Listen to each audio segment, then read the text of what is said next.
রদ্রিগোকে ঘিরে যা হচ্ছে তা এখন অসম্মানজনক বলেই মনে হচ্ছে।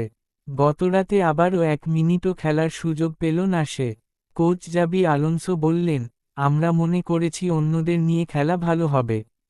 এটা রদ্রিগোর ভবিষ্যৎ নিয়ে কিছু না।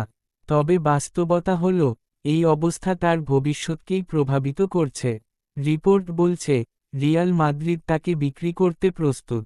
শেষ সিদ্ধান্ত রদ্রিগোর হাতে, সে আগামী সপ্তাহেই জানাবে থাকবে কিনা। তবে প্রশ্ন হচ্ছে, সে আদৌ রিয়ালে থাকবে কেন? বায়ার্ন মিউনিখ নতুন উইঙ্গার খুঁজছে। লিভারপুল যদি লুইস ডিয়াস বিক্রি করে, ওর জায়গায় রদ্রিগো নিঃসন্দেহে ম্যাচউইনার হতে পারে। ম্যান সিটি চাইলে হালান্ডের সঙ্গেও দারুণ কম্বো হতে পারে। আর্সেনাল সবচেয়ে বেশি আগ্রহী বলে শোনা যাচ্ছে। আর যদি সে বার্সেলোনায় যায়, পুরো ফিগো মুভ হয়ে যাবে স্যাভেজ। এদিকে রাউল আসেনসিও ক্লাব ওয়ার্ল্ড কাপে 90 মিনিট খেলা 462 জনের মধ্যে সবচেয়ে কম রেটিং পেয়েছে।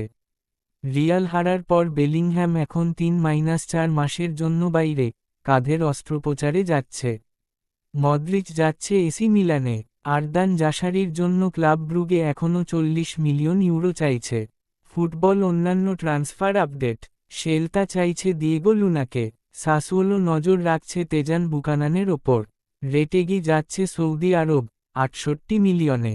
উলফস আলোচনা করছে জন আরিয়াসের জন্য। রদ্রিগো দে পলের মূল্য 15-20 মিলিয়ন ইউরো। নাপোলি বিড করেছে হুয়ানলুর জন্য। ওয়েসলি রোমায় যেতে চায়। টটেনহ্যাম নিচ্ছে কুদুসকে 55 মিলিয়নে, সে সুপারস্টার হয়ে উঠবে নিশ্চিত। আর্সেনাল 50 মিলিয়নে মারুয়েকেকে চায়, কিন্তু কুদুস নিঃসন্দেহে তার চেয়ে এক ধাপ এগিয়ে। টাকার সাথে পাখা সান্ডারল্যান্ড দারুণ ডিল করেছে, সাইমন অ্যাডিংরা মাত্র 20 মিলিয়নে। তারা চাইছে লিওর মিকা তোজিকেও, কিন্তু এখনও 10 মিলিয়নের গ্যাপ আছে। লিও অবনমন এড়িয়েছে, কারণ তারা আপিল জিতে গেছে। সরাসরি হিট করা আর একটা কথা, সান্ডারল্যান্ড কবে তাদের ব্যাজ পাল্টাল? দেখে একটু অচেনা লাগলেও খারাপ লাগছে না। ক্যালেন্ডার ফুটবলের প্রতিদিনের আপডেট।